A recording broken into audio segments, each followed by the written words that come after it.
Seem like every captain gotta maintain the cap. You can make change, don't change for that. Tell the whole truth, get paid for that. Bet you never fall off, you was made for that. You gotta be who you really be, shine from the inside. Cause they ain't really who they say on the outside. You gotta be who you really be, shine from the inside. Cause they ain't really who they say on the outside. Slaughter around the city with my day one. I ain't gotta worry cause they A1. El mundo está de gala. Es ironía, sí. ¿Usted sabe qué es la gala Met o Met Gala? Yo no lo sabía bien, pero ahora que investigamos le va a gustar, le va a encantar. Bienvenido a los Juegos del Hambre Mundial. Esto parece un show, esto parece una película. No vamos a hablar ni de películas ni de shows, sino de la vida real. Y vamos a tratar de entender, solamente de entender, preguntándole a nuestros expertos de qué se trata todo esto, o cómo entender todo este retrato que está viviendo usted, un servidor, y millones de familias, unas más, otras menos, frente a este gran espectáculo que se llama también realidad. 2022. Soy Roberto de la Madrid y esto es, gracias a usted, con más de 9 años al aire, y gracias también por usted, Detrás de la Razón. Comenzamos.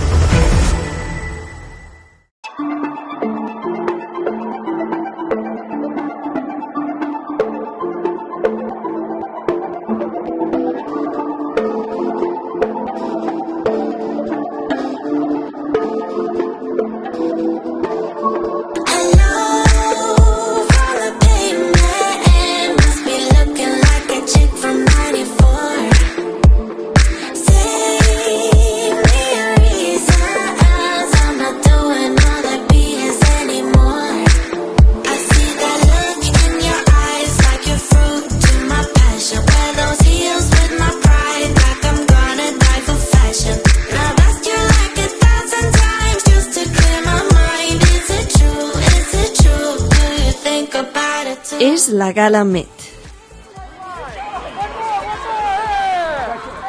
La Gala Met es el evento de moda más prestigioso del mundo. Reúne a las élites globales de la moda, los medios, los negocios, la política.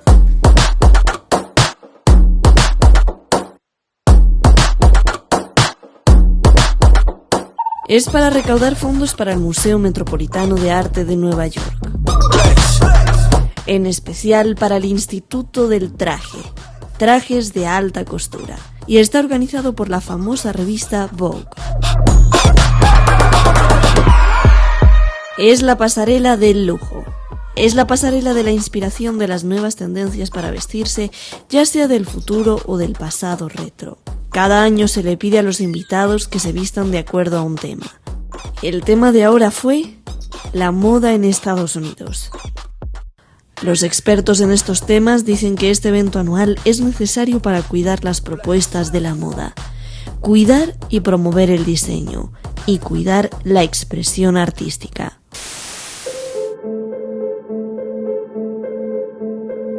Ahí no hay pobreza, ahí no hay hambre, ni desempleo, ni enfermedades, ni escasez de alimentos, ni parece haber preocupaciones de ese tipo.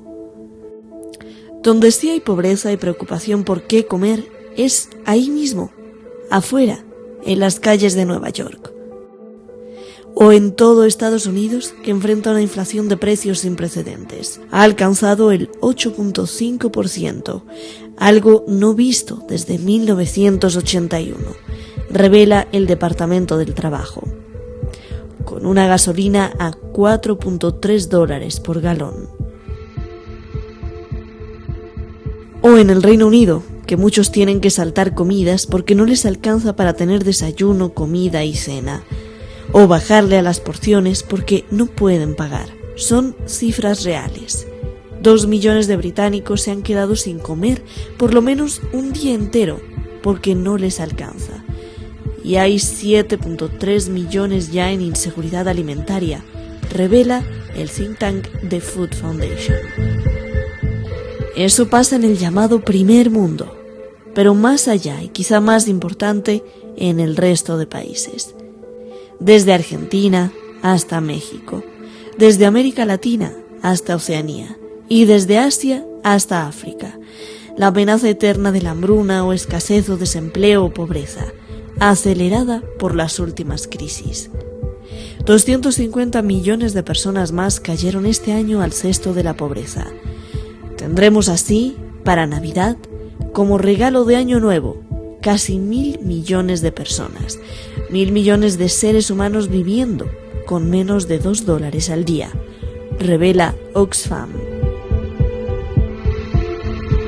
La desigualdad es tremenda. Mientras en el llamado primer mundo, en promedio, el alimento significa el 17% del salario, en África, la mitad de lo que gana una persona en promedio es para comer. Y, curiosamente, son las mismas élites del poder que alertan que el mundo enfrenta problemas de hambre. Eterna paradoja.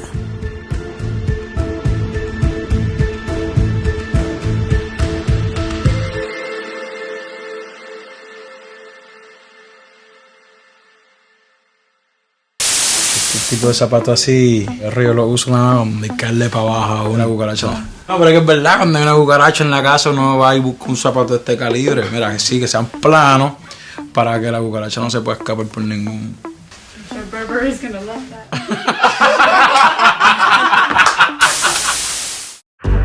La eterna trenza dorada, recuerdo ese libro de Gödel Escherbach. Bueno, ahí luego se los paso. Muchísimas gracias al equipo de Detrás de la Razón, muchísimas gracias a usted más que usted y nada más que a usted, porque usted es el protagonista de este programa y a quien le debemos pues la existencia, porque nos han censurado tanto y no me repetiré de decirlo, que usted se ha quejado incluso con YouTube y no nos han devuelto los canales, pero sí, bueno, en las últimas semanas como que ha habido una reacción y muchas gracias. Estamos vivos gracias a su queja, a levantar la voz. Gracias también por estar suscribiéndose y recomendando el canal. Gracias por todo eso que hace posible el incremento de conciencia, sea cual fuere, de derecha, de izquierda o no de izquierdas ni de derechas, sino simplemente el pensamiento crítico, que de eso se trata este programa. Muchísimas gracias siempre, un abrazo siempre. Y hoy tenemos a dos gigantes, sí, así lo escuchó usted bien, dos gigantes, usted los conoce también muy bien, Javier, Fabián, gracias por estar aquí. Javier, Francisco Javier, usted lo conoce muy bien. Y de hecho, Javier, hay mucha gente que me comenta, tanto de viva voz como en comentarios, nos comenta al equipo, le hacen comentarios incluso a Shadi de que tu forma de explicar, Javier, que tu concepción acerca del mundo les fascina a mucha gente, a muchísima gente. No solo tenemos académicos, sino también amas de casa, maestras, profesores, que dicen, Javier, qué bien explica y sobre todo, qué bien entendido tiene el mundo. Y bueno, pues te felicito, Javier, de verdad. Y Fabián, pues gracias porque todos esos estudios y reconocimientos que has ganado en Francia, en Europa, en tu Colombia, pues los compartes con nosotros, ese pensamiento crítico que es también muy, muy importante y que a veces causas una gran polémica, le picas ahí como Nietzsche al globo de los orgullosos y muchos se enojan y otros pues te aplauden demasiado. Fabián, muchísimas gracias por compartir siempre tus reflexiones y conocimiento. Gracias a los dos. Javier, bueno, pues empiezo contigo. Dame la lectura porque de hecho quiero confesarle a usted, al público, que esta idea de este programa, que es creo que vital, pues es producto del pensamiento de la propuesta de Javier, ¿no? Estos Juegos del Hambre, desde una gala que se parece mucho a la película, ¿no? Todo estos cosméticos que reflejan una realidad frente a otra realidad que se prepara también para unos juegos sádicos. Danos tu lectura, Javier, por favor, porque luego quiero escuchar a Fabián también con su lectura. Adelante, Javier. Es que es una nueva hoguera de las vanidades, la obra de Tom Wolfe de los años 80, pero una nueva hoguera de las vanidades que ya no es ni lo que fue, porque, como decía aquel, la historia primero se repite primero es como tragedia y después como farsa. Es decir, y la farsa a veces es más terrorífica que la tragedia original. Digo todo ello porque Nueva York se despertó varios días de la semana pasada, con varios encuentros y fiestas, no solamente la del Met, con entradas a $35.000 y mesas a $300.000. También hubo la White House Correspondents Association, una corresponsales de la Casa Blanca, donde todos también hicieron acopio de ostentación. De hecho, parece que ya el COVID, el maldito virus, ya no existiera, porque de los 2.500 asistentes, ninguno fueron ni con mascarilla ni con medidas de distancia, y cayeron luego como moscas con nuevas infecciones en esa misma cena. Es decir, ni la gala Met ni la cena de la Casa Blanca de corresponsales de prensa, repito, es una hoguera de vanidades terrorífica, porque cuando pensamos, y termino, el hogar promedio de los Estados Unidos, y hablo con datos de estadística de las instituciones norteamericanas, cuando el hogar promedio de los Estados Unidos tiene una deuda de $155.000 y las mesas, una simple mesa, eran de $300.000, pues me gusta establecer paralelismos, porque eso hace mucho que pensar, con todo sabiendo además que los salarios reales no dan, y por eso la gente se está endeudando, las familias cada vez más. La deuda, y termino con este otro dato, luego daré más, la deuda de las tarjetas de crédito en los Estados Unidos en el cuarto trimestre del 2021, es decir, veremos todavía incremento más de la deuda, alcanzaba los $52.000 millones. Ojo, $52.000 millones, y ya se llevan dados en armas para una guerra en Ucrania cercano a los $60.000. Pero eso sí, las familias endeudándose para poder sobrevivir en el mayor aumento trimestral registrado, y las tasas, los tipos de interés, incrementándose. Por eso Jerome Powell dijo con lágrimas de cocodrilo que le preocupa el impacto devastador de esta subida de tipos y las que van a venir por la subida de costes de combustibles, en los alimentos, en los trabajadores y familias. Pero teniendo en cuenta que Powell es admirador del anterior Paul Volcker, que dijo una vez en los años 80, el estándar de vida de los trabajadores medios en Estados Unidos tienen que decaer, tienen que bajar, pues vamos hacia lo que vamos. Gracias, Javier, por describirnos esta alfombra roja. Fabián, no quiero decir nada para nada. Simplemente quiero escuchar tu lectura, tu primera lectura de esto que hasta ahora has escuchado, Fabián. Bueno, pues comparto plenamente lo que dice Javier y celebro la evocación de Thomas Wolfe, porque fue uno de los visionarios, además un gran escritor, que supo retratar una enorme contradicción de las sociedades modernas. Y hoy, en un mundo contemporáneo, incluso posmoderno, asistimos a esa nueva hoguera de las vanidades, en donde el hambre y la opulencia conviven, en donde una y otra están muy cerca, pero se oculta, so pretexto de mostrar la ciudad mundial, la ciudad mundo, es decir, los cinturones de miseria, las favelas, las comunas, y algo que es más preocupante aún y más hipócrita todavía después de la pandemia del COVID-19, es que ya no solamente detrás de los grandes World Trade Center del mundo están los cinturones de miseria, sino que en el mismo primer mundo y en las mismas familias de alta burguesía o de pequeña burguesía, se vive la escasez, pero es tan hipócrita que se oculta so pretexto de seguir imitando esa hoguera de vanidades que se viste de gala y que mira de reojo como si fuese una raza superior a los demás seres humanos, siendo tan sepulcro blanqueado, es decir, estando podrida por dentro, esas clases mínimas, porque son muchísimas las personas que no tienen lo mínimo y muy pocas personas que tienen demasiado. Entonces estamos asistiendo a una suerte de contradicción brutal que puede terminar en un choque aterrador. Y son tan hipócritas las élites que dicen, con un tono de voz pausado, moderado y con todo el hábitus hipócrita posible, ¿por qué protestan? ¿Qué les pasa a estos sudorosos, a estos resentidos? ¿Qué les está ocurriendo? Vamos a tener que poner orden, y ahí suben la voz.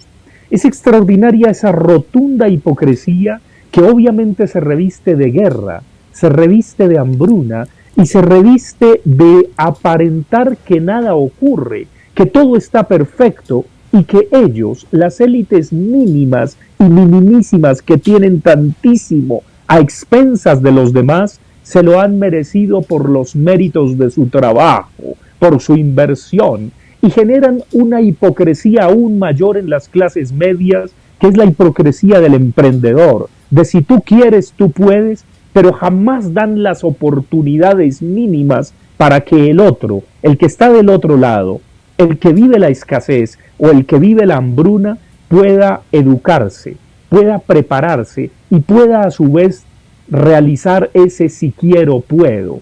Es una terrible farsa, y una terrible farsa donde de un lado están los vencedores, están los exitosos, están los triunfadores, y de otro lado se señala a los perdedores, a los ratés, a aquellos que serían especies inferiores que probablemente no podrían sobrevivir. Esto es brutal, porque en puntos sucesivos se apunta a una especie de supervivencia de las especies en donde los más aptos económicamente, capitalistamente, son los que pueden y deberían sobrevivir. Qué paradoja y qué hipocresía en un mundo tan podridamente injusto. Qué descripción tan bella hacen los dos, tan dramática. La opulencia convive con la pobreza, Dios mío, la opulencia vive con la carencia. Pero Fabián, voy con Javier, pero ahí te dejo la pregunta. Muchos en México, en Colombia, te podrían decir, sí Fabián, pero es que uno, no tengo tiempo para prepararme ni para investigar. Dos, no tengo tiempo ni siquiera para no normalizar y aparentar que todo está bien, todo está perfecto, con cientos de cadáveres por el narco en México, con cientos de cadáveres en Colombia y así en muchas otras partes. Tengo que fingir que todo está perfecto y que todo está bien porque tengo que sobrevivir primero, te dirían Fabián. Esto se repetiría desde Indonesia, África, hasta la Patagonia. Javier, se desprenden muchísimas preguntas de esto que podría ser incluso hasta banal para algunos, que también te podrían decir, Javier, pero es que, ¿de qué estás hablando? Esto no es nuevo, absolutamente no es nuevo, porque desde el origen feudal o desde mucho antes, el más poderoso, el que tenía el garrote, pues era el que comandaba, mandaba e imponía sobre todos los demás. Entonces, pues lo único que ha crecido es la cantidad y el mundo, pero los porcentajes son iguales. Unos poquitos controlan todo lo demás. Algunos te dirían eso, ¿qué les contestarías? Y te dirían, no es nuevo, siempre hemos vivido así, aplastados por los que más pueden, porque no hay todavía una ética. A ver. Las diferencias de clases y la lucha de clases es el motor de la historia.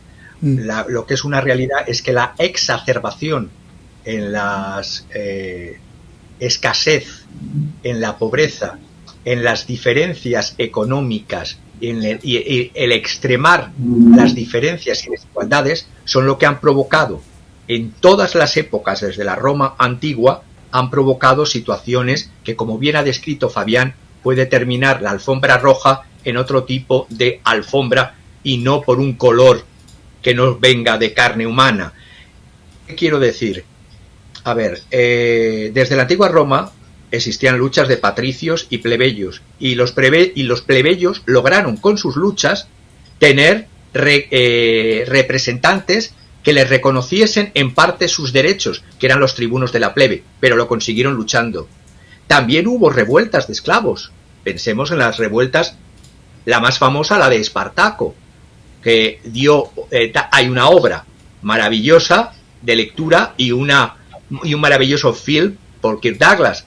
Quiero decir también que todas estas situaciones desde la antigüedad aquí, solamente lo que estamos viendo ahora, y cuando he tomado esa frase de que la historia se repite primero como tragedia y después como farsa, y la farsa es a veces más terrorífica que la tragedia original, es porque la situación se está exacerbando. Y quería poner un ejemplo muy rápido.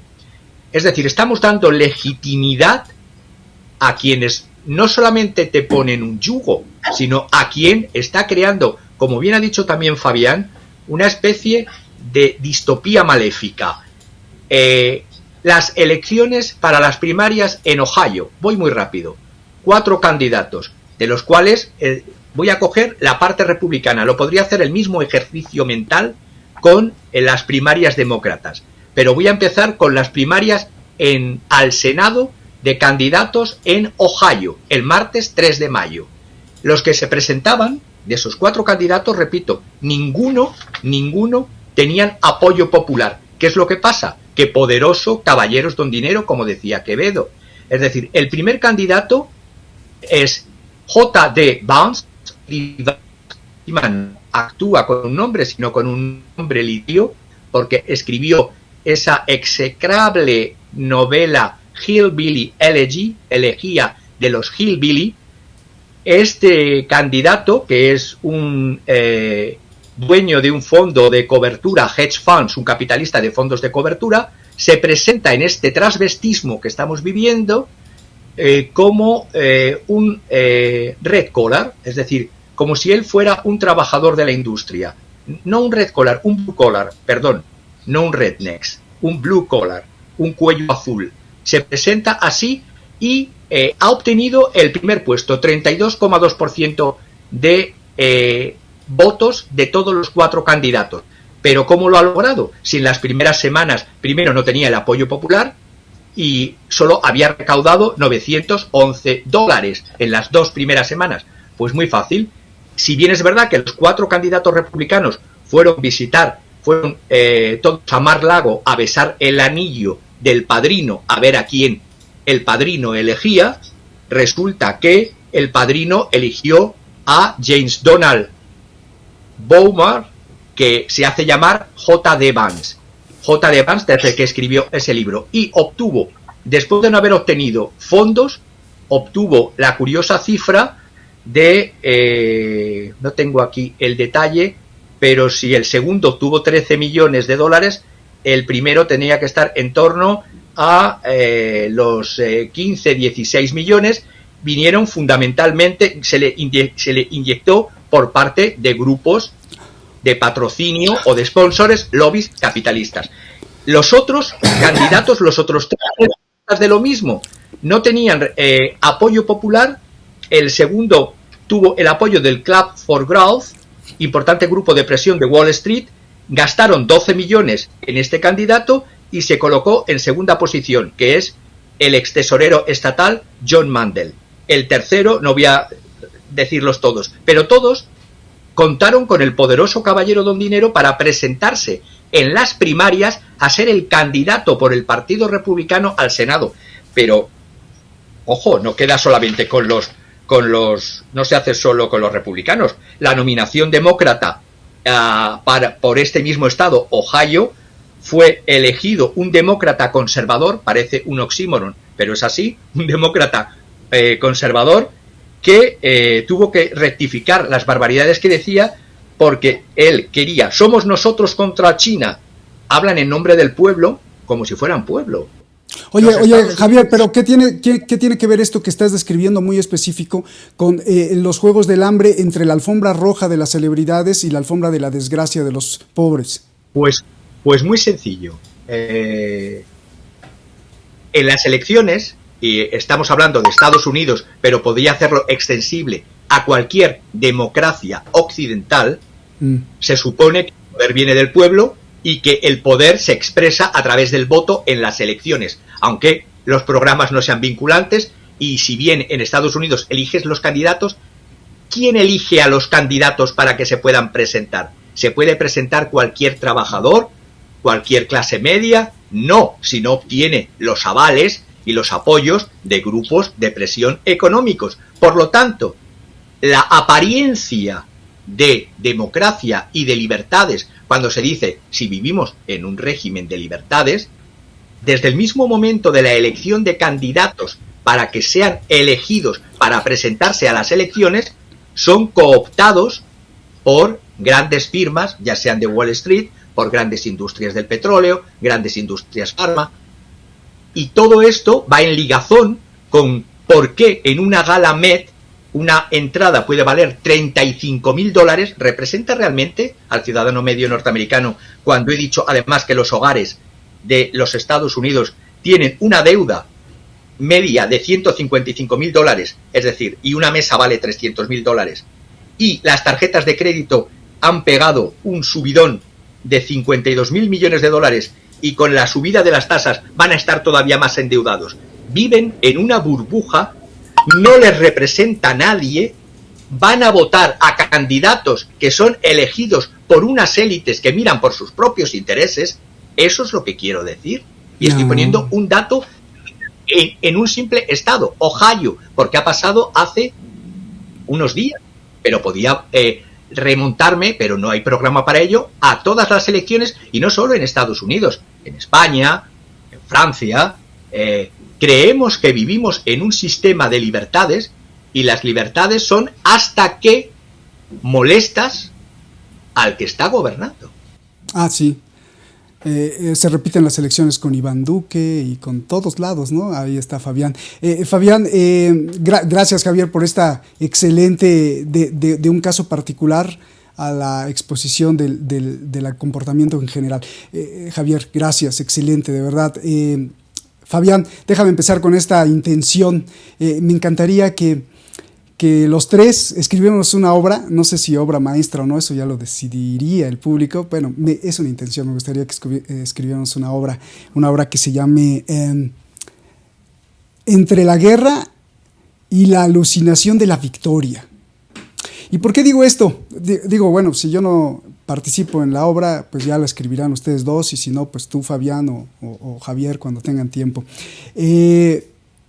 Entre la guerra y la alucinación de la victoria, porque tú dijiste algo muy importante, Fabián, estamos en guerra, y para mí creo que es una postura de guerra súper agresiva ver esta hipocresía que esconde las esferas de la pobreza.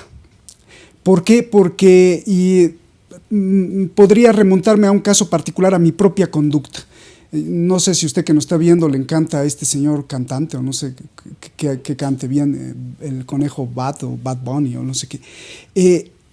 De verdad, aunque tuviera el dinero, sería imperdonable para mí. O sea, mi conciencia no me lo permitiría ponerme ahí como muestra el señor, pues unos zapatillas, unos tenis o unas mancuernas de oro o una camisa especialmente confeccionada para la gala, ¿no? Para la gala, porque ahí decía Burberry, exclusivo para la gala Met. Bien, que todo ese atuendo vale miles de dólares, ¿no?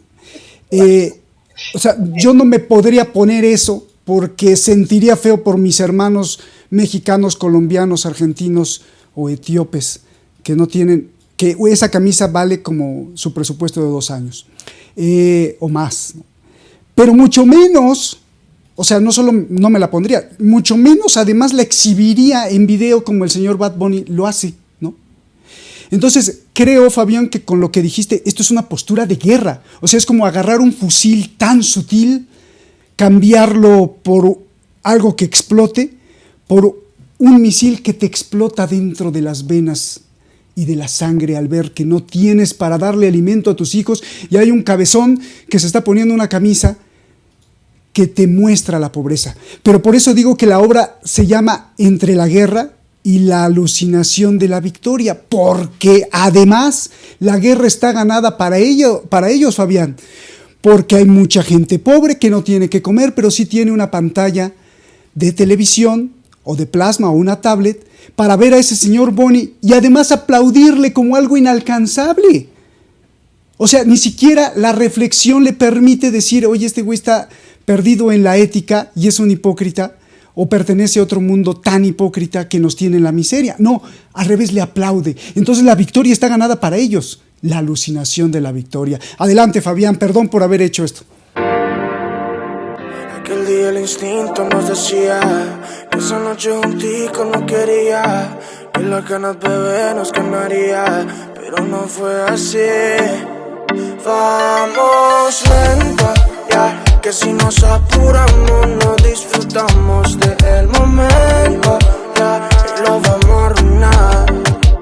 Dale lento, ya, dile a tus amigas que hoy no vas para afuera, que estás en la escuela y vamos a jugar. Ella sabe que quiero a mi mamacita, ella también quiere que seamos felices, ella que estás en la escuela y vamos a jugar. Seem like every captain gotta maintain the cap. You can make change, don't change for that. Tell the whole truth, get paid for that. Bet you never fall off, you was made for that. You gotta be who you really be, shine from the inside.